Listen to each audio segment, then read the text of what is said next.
My mother claimed I was mentally unstable and took control of my inheritance, but I had recording of her and my sister planned to fake documents and sent me away. So I took them to court and exposed everything. 2 days ago, I was served with papers for a competency hearing. My mother, Stephanie 52F, has filed a petition to become my legal guardian, claiming I'm mentally incapable of managing my own affairs. The hearing is in 3 weeks. Let me provide some background. My grandfather passed away 18 months ago and left me his house and a substantial investment portfolio, roughly $800,000 total. He specifically excluded my mother from his will after she stole money from him during his cancer treatment.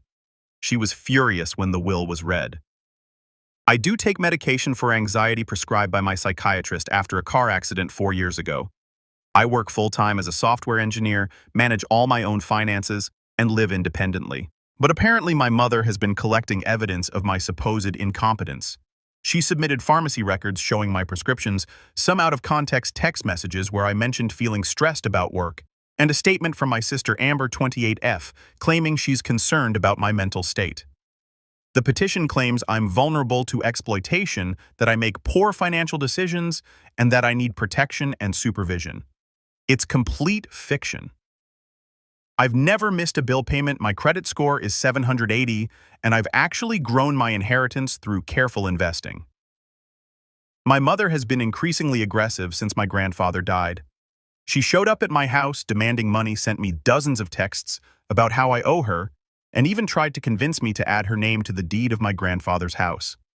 I've always refused, which I think triggered this nuclear option. The lawyer she's using is apparently known for these kinds of cases. I've done some research and found 3 other families where adult children were placed under guardianship through his firm. In each case, the guardian gained control of significant assets. One woman lost her entire retirement fund to her appointed guardian within 6 months. I've hired my own attorney, but he warned me these cases can be tricky. The burden is essentially on me to prove I'm competent rather than on her to prove I'm not. The fact that I'm on psychiatric medication, even just for anxiety, could work against me. My mother has also apparently been spreading rumors in our community that I'm unstable and paranoid, laying groundwork for her case. What terrifies me most is that if she wins, I lose everything. My autonomy, my assets, my right to make basic decisions about my own life. She would control my finances, could sell grandfather's house, and could even determine where I live and what medical treatment I receive. I would essentially become a prisoner. My attorney says we need to demonstrate clear evidence of her ulterior motives. We're gathering financial records showing her debts, apparently over $200,000 from failed business ventures, documentation of grandfather's reasons for excluding her from the will, and character witnesses who can testify to my competence. But I'm scared. Really scared. The thought of losing my freedom, of having her control my life after everything she's done, makes me physically ill. I can't sleep, which ironically makes me look more unstable. Every interaction I have, I wonder if it's being watched or recorded to use against me. Has anyone dealt with something similar? What else can I do to protect myself? I feel like I'm fighting for my life here. Update 1. 2 weeks later. I wanted to thank everyone for the overwhelming support and advice on my original post. Many of you told me to check for recording devices and document everything. That advice may have saved my life as I knew it. Following your suggestions, I did a thorough check of my house and car. I found 2 recording devices, one in my living room and one in my kitchen. But here's where things get interesting. I had actually installed security cameras in my own home 6 months ago after my mother broke in while I was at work. She still had an old key. Those cameras have audio recording capability. When I reviewed the footage after finding her bugs, I discovered something that made my blood run cold and then burn with rage. 2 weeks before she filed the guardianship petition, my mother and sister came to my house while I was at a medical appointment. They didn't know about my cameras. I have crystal clear audio and video of them discussing their entire plan. My mother literally said, "Once I have guardianship, we'll sell the house within a month. I already have a buyer lined up who will pay cash. No questions asked." My sister responded with, "And the investment accounts? How quickly can you liquidate those?" My mother laughed and said, "The beauty of guardianship is that I don't have to explain anything to anyone. I'll claim it's for his care needs and transfer everything out. But it gets worse. They discussed fabricating evidence of my incompetence. Amber admitted she had been screenshotting our text conversations for months, specifically choosing ones where I expressed any negative emotion or stress. She said, "I've got at least 30 screenshots that, taken out of context, make him look completely unstable." They even discussed bribing my neighbor to testify that I had been acting erratically. They went through grandfather's house, room by room, discussing what they would sell and what they would keep. My mother assigned dollar values to his antique collection, his books, even his war medals. The callousness was breathtaking. At one point, she said, "Dad always loved Jordan more than me. Well, now I'll get what should have been mine all along." The most chilling part was when they discussed my future. My mother said she had already looked into a care facility where she could place me after gaining guardianship. She said it's $500 a month and they don't ask too many questions about why residents are there. Once he's been there a few months, no judge would reverse the guardianship. I immediately took this evidence to my attorney. His expression went from concerned to shocked to absolutely furious as we watched. He said in 20 years of practice he'd never seen such clear evidence of guardianship fraud and conspiracy. We filed an emergency motion with the court, including the full video and audio recordings. We also filed criminal complaints for conspiracy to commit fraud elder abuse. Ironically, even though I'm only 30, attempting fraudulent guardianship falls under this statute in our state, breaking and entering and unlawful surveillance. The competency hearing was yesterday. I'll never forget the look on my mother's face when my attorney announced we had video evidence. She went white, then red, then started screaming that I had set her up and that the recordings were illegal. Her attorney looked like he wanted to disappear into the floor. The judge watched the entire recording in chambers. When he returned, he not only dismissed the guardianship petition with prejudice, meaning she can never file again, but he also referred the case to the district attorney for criminal prosecution. He said it was the most egregious case of attempted guardianship abuse he had seen in his career. My sister tried to run from the courtroom, but was stopped by security. Both her and my mother were arrested on the spot. The judge granted me immediate restraining orders against both of them. But here's where things get even more interesting.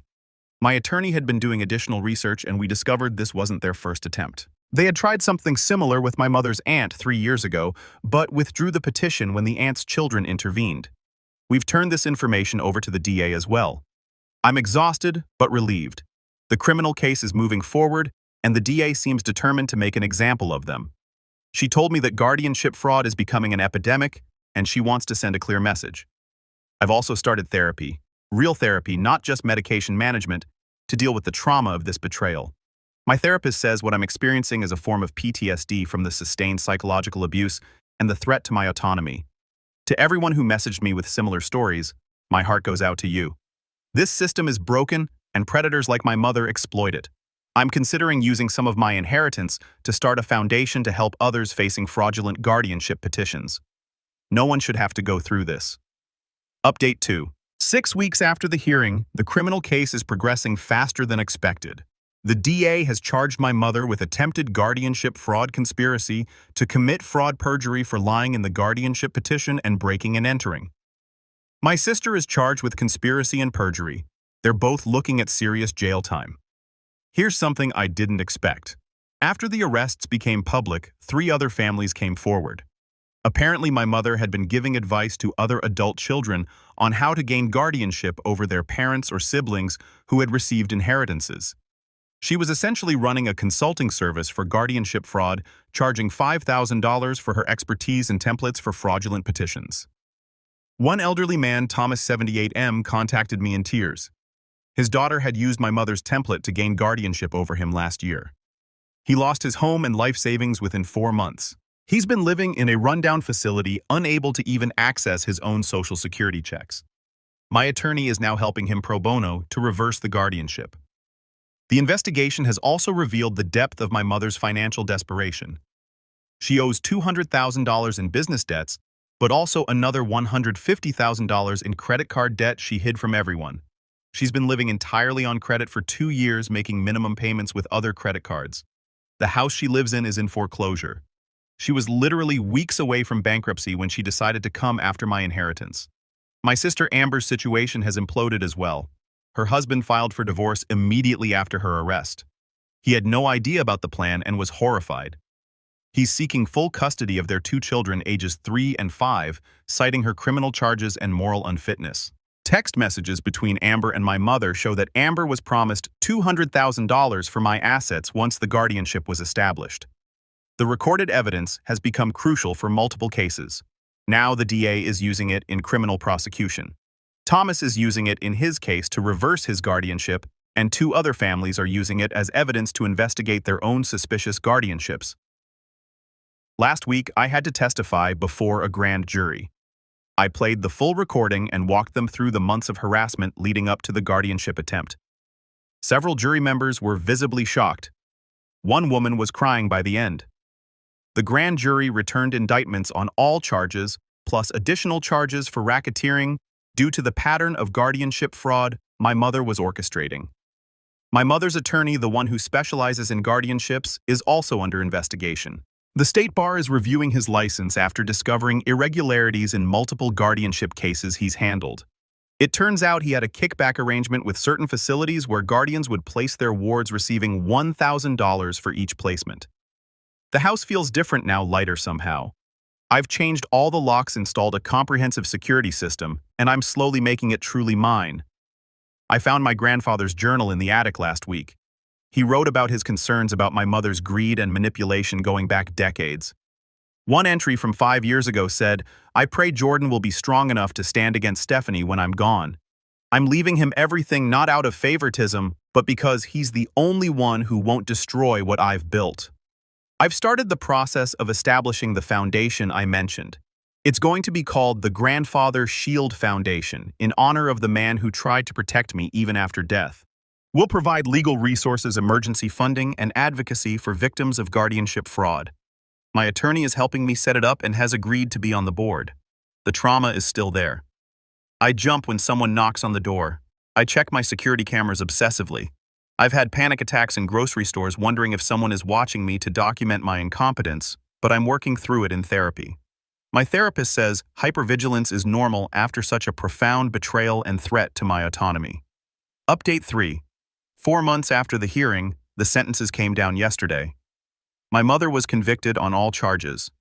The judge sentenced her to 2 years in federal prison, 3 years of supervised probation, and ordered her to pay $500,000 in restitution to Thomas and the other victims. Since she has no assets left, her house was foreclosed on last month. The restitution will likely never be fully paid, but it stands as a permanent judgment against her. During the sentencing, the judge called her actions a grotesque betrayal of familial bonds and an assault on the foundational trust between parent and child. He specifically noted that her plan to institutionalize me against my will was reminiscent of the darkest chapters of guardianship abuse in this country's history. My mother tried to make a statement about how I had misunderstood her intentions and that she only wanted to help me. The judge cut her off mid-sentence and told her that her lack of remorse was striking and concerning. Amber was convicted of conspiracy and perjury. She received 6 months in jail, 2 years probation, and 500 hours of community service. The judge said he was giving her a lighter sentence only because she had young children and appeared to be under my mother's influence. However, the conviction means she lost her nursing license and her job. The real shock came with the custody case. Amber's husband was granted full custody, with Amber only allowed supervised visitation. The family court judge cited the criminal conviction and stated that someone who would conspire to falsely imprison their own brother for money couldn't be trusted with the welfare of children. Amber broke down sobbing in court. For a moment, I felt bad for her. Then I remembered her laughing on the recording about putting me in an institution. My mother's attorney was disbarred. The investigation revealed he had improperly filed 17 fraudulent guardianship petitions over 6 years, collecting over $400,000 in fees. He's facing his own criminal charges now. The FBI is investigating whether he was part of a larger guardianship fraud ring operating across state lines. Thomas, the elderly man helped target, had his guardianship reversed. His daughter was arrested and is awaiting trial. He sent me a beautiful handwritten letter thanking me for my courage in exposing the scheme. He's living independently again and has reconnected with his grandchildren who had been told he had dementia. The Grandfather's Shield Foundation is now officially incorporated as a 501c3 nonprofit. We've already helped 12 families facing suspicious guardianship petitions. In 3 cases, we uncovered clear fraud and got the petitions dismissed. We've also lobbied for state legislation requiring stronger evidence standards for adult guardianship cases. Last month, I was invited to testify before a state legislative committee about guardianship reform. I played portions of the recording and told my story. Several legislators were visibly shaken. One senator said she had no idea guardianship could be weaponized this way. They're now drafting legislation that would require clear medical evidence from multiple independent doctors before an adult can be placed under guardianship and would create criminal penalties specifically for fraudulent guardianship attempts. The financial outcome has been significant as well. The judge in the civil case, yes, I sued them both, awarded me $750,000 in damages, $500,000 in punitive damages, and $250,000 for emotional distress. Since my mother has no assets, I won't see most of it. But the court did award me everything she owned, including family heirlooms she had taken from grandfather's house over the years. Amber's portion, $100,000, is being garnished from her future wages. The relationship with my extended family is complicated. Some relatives have apologized for believing my mother's lies about my mental state. Others still think I should have handled it within the family. I've had to set boundaries with several family members who think I should forgive my mother because she's still your mom. No. She tried to steal my freedom, my assets, and my life. Some things are unforgivable. I've been in therapy twice a week, working through not just this trauma, but also unpacking a lifetime of manipulation I hadn't fully recognized. My therapist has helped me see that my anxiety, which my mother tried to use against me, was actually a rational response to growing up with someone who was constantly scheming and lying. I'm dating someone now. Sarah, a woman I met at a foundation fundraiser. She's an attorney who specializes in elder law and has seen her share of guardianship abuse. She understands the trauma and has been incredibly supportive. She doesn't judge me for my trust issues or my need to check locks 3 times before bed. The house-grandfather's house has become my sanctuary. I've renovated it using some of the inheritance, keeping his office exactly as he left it, but making the rest truly mine. I found more of his journals and letters. He documented years of my mother's schemes and manipulations. In one letter to his attorney dated a year before his death, he wrote, "I fear what Stephanie might do to Jordan when I'm gone. Please make sure he knows that the inheritance comes with my complete faith in his ability to handle it wisely." Final update. 1 year after the original incident, I'm writing this final update from grandfather's office, my office now. The morning light is streaming through the windows he installed himself 40 years ago, and I can see the garden starting to bloom with the bulbs I planted last fall. My mother is serving her sentence in federal prison. She's not eligible for early release due to the nature of her crimes. I received 1 letter from her 6 months into her sentence. It was full of manipulation and blame, saying I had destroyed the family and that grandfather would be ashamed of me. I didn't respond. My therapist and I ceremonially burned it in the fireplace in this very room where grandfather used to read to me as a child. Amber completed her jail sentence and is on probation. She's working as a cashier now, her nursing career over. Her ex-husband reached out to me last month asking if I wanted to have a relationship with my nephews. I said yes. I don't want them to grow up thinking their whole family is broken. We meet at parks and I'm teaching them the card games grandfather taught me. They don't know the full story, just that mommy made some bad choices. Maybe someday they'll understand. The Grandfather's Shield Foundation has grown beyond my wildest dreams. We now have 3 full-time attorneys on staff and have helped over 100 families.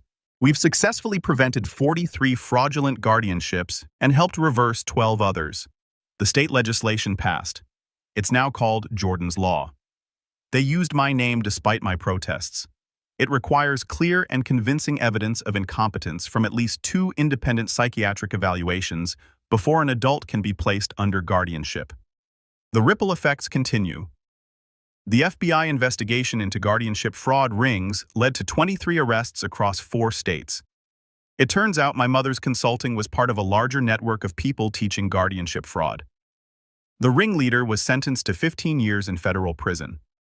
Thomas, the elderly man my mother helped target, has become like a grandfather to me. We have lunch every Tuesday. He's teaching me woodworking in his garage and I'm helping him write his memoirs. He says exposing the guardianship fraud gave him his life back. His relationship with his grandchildren has been restored, and he's even started dating again at 79. Sarah and I moved in together 6 months ago. She brings light and laughter into grandfather's house in a way I never imagined possible. We're talking about marriage, about children who will run through these halls like I once did. She's helped me understand that trauma doesn't have to define your future, even as it remains part of your story. The anxiety I once took medication for has largely resolved. My psychiatrist says the chronic stress of living with a manipulative parent can create anxiety disorders that resolve once the threat is removed. I still have bad days. Sometimes I wake up in a panic thinking someone is trying to take my freedom, but those days are becoming rarer. I've learned so much through this ordeal. I've learned that family isn't about blood. It's about trust and respect. I've learned that standing up to abuse, even when it comes from your mother, isn't betrayal, it's self-preservation. I've learned that grandfather's greatest gift wasn't the money or the house. It was the strength to stand against those who would exploit and harm me. The foundation is hosting its first annual gala next month. We're honoring Thomas and 3 other survivors of guardianship fraud. The keynote speaker is a senator who's introducing federal legislation on guardianship reform. Sarah bought me a new suit for the occasion, saying, "Grandfather would want me to look my best while carrying on his legacy of protecting the vulnerable." Sometimes I walk through this house and feel grandfather's presence. Not in a supernatural way, but in the values he built into these walls. Integrity, independence. The courage to stand against wrong even when it's family doing it. His journals have become my guidebook. One entry written shortly before his death seems prophetic now.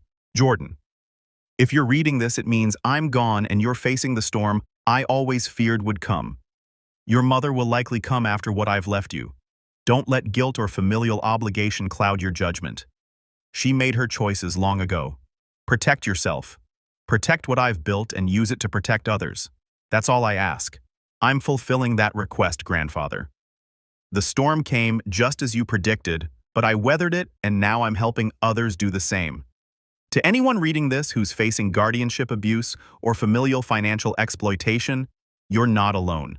Document everything. Trust your instincts. Don't let anyone make you feel guilty for protecting yourself. And remember, the people who truly love you want you to be free, autonomous, and safe. Anyone who threatens those things, regardless of their relationship to you, doesn't deserve a place in your life. The sun is setting now as I finish writing this. Sarah is cooking dinner. I can smell garlic and herbs drifting up from the kitchen. Thomas is coming over to help me install new shelves in the library. My nephews are visiting this weekend. The foundation's attorneys are preparing to help 3 more families this week. This isn't the life I imagined when I wrote that terrified first post. It's better. It's a life built on truth, justice, and the courage to stand against those who would exploit the vulnerable even when they share your DNA. Grandfather was right. The inheritance wasn't about the money. It was about having the resources to fight back, to protect myself, and to extend that protection to others. The house is no longer just grandfather's house. It's the headquarters of the Grandfather's Shield Foundation. It's where Sarah and I are building our future. It's where my nephews learn that family can heal. It's where Thomas finds the grandfather-grandson relationship that was stolen from him. It's where justice lives. My mother thought she could steal my freedom, my assets, my life. Instead, her actions created a movement that's protecting hundreds of vulnerable adults from the same fate. Her greed and manipulation became the catalyst for legislation that will protect thousands more. Sometimes the best revenge isn't revenge at all. It's transformation. It's taking the worst thing that ever happened to you and turning it into purpose. It's making sure that what happened to you becomes the reason it doesn't happen to someone else. Thank you to everyone who supported me through this journey. Your advice, your encouragement, and your own stories of survival gave me the strength to fight back. This victory isn't just mine. It's all of ours. The Foundation's website is now live. If you need help, reach out. If you want to help, we need volunteers, donors, and advocates. Together, we're changing the landscape of adult guardianship in America. Grandfather's Shield protects us all now. Edit. Thank you for the gold and platinum. More importantly, thank you to everyone who has shared their own stories of guardianship abuse. The Foundation has received over 200 inquiries since this post. We're working to respond to everyone. Remember, you deserve autonomy, dignity, and freedom. Don't let anyone, especially family, take that from you.